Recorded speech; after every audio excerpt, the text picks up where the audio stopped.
Hello everyone, and welcome back to our daily videos of Is the Shrine Worth It? During the anniversary, we'll be getting a new shrine every 24 hours, so that means 4 new perks every single day. We'll have a look at each one of them and let you know if they're worth picking up for your 1,500 iridescent shards each.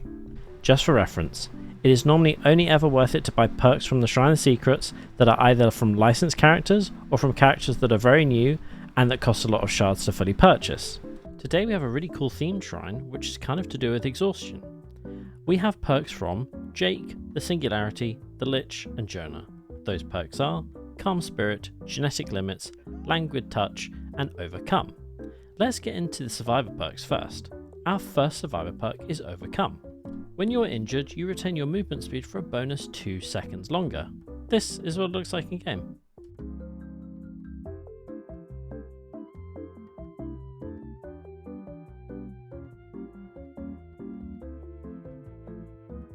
This perk is super duper meta and is very strong, especially in comp teams where you're playing with your friends and you want to extend the chases as long as you can. This perk can be run in pretty much any build, you don't really need anything else to go with it, but Vigil is honestly really good for any perk with exhaustion. Jonah is not really a very new character anymore, so I wouldn't say that it's worth picking this up in the shrine. You get much better value if you buy Jonah outright and then you get all 3 of his perks. Our next survivor perk is Calm Spirit. Reduces the chances of alerting woodland creatures by 100%. By the way, the woodland creatures are the crows that you see and hear sometimes around the map. Allows you to overcome the urge to scream, and allows you to open chests, cleanse/bless totems silently, but you do it 30% slower. This is what it looks like in game.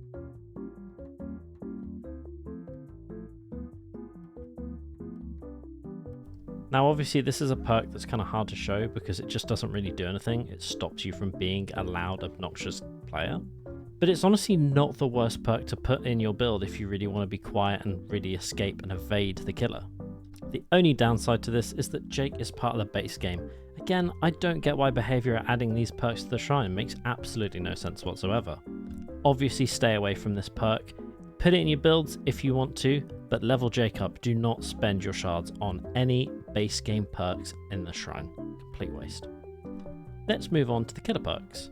Our first killer perk is Genetic Limits. Anytime a survivor loses a health state, they suffer from the exhausted status effect for 8 seconds. This is what it looks like in game.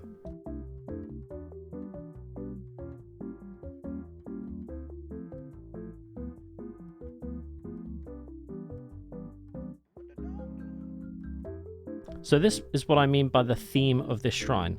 It's exhausted related, with Overcome being the survivor one, we get Genetic Limits as one of the killer ones. This is a super good perk to stop something like Overcome actually working. It stops any of the exhausting perks from the survivors, which makes you a much stronger killer.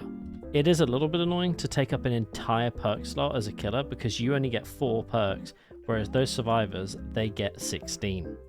I would say that this is probably pretty worth putting in most of your builds though, so 100% it's a good perk. It is from the Singularity though, and they are not licensed and they're not new enough to pick their perks up. If you really have been waiting for this perk, go ahead and pick it up, but otherwise I would say save your shards or buy the Singularity in full and level them up. You get all 3 of their perks. They've got 2 pretty decent other good ones as well. Let's move on to our 4th and final perk, Languid Touch.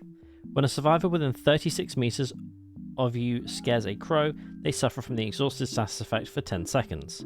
Languid Touch has a 5-second cooldown. This is what it looks like in game.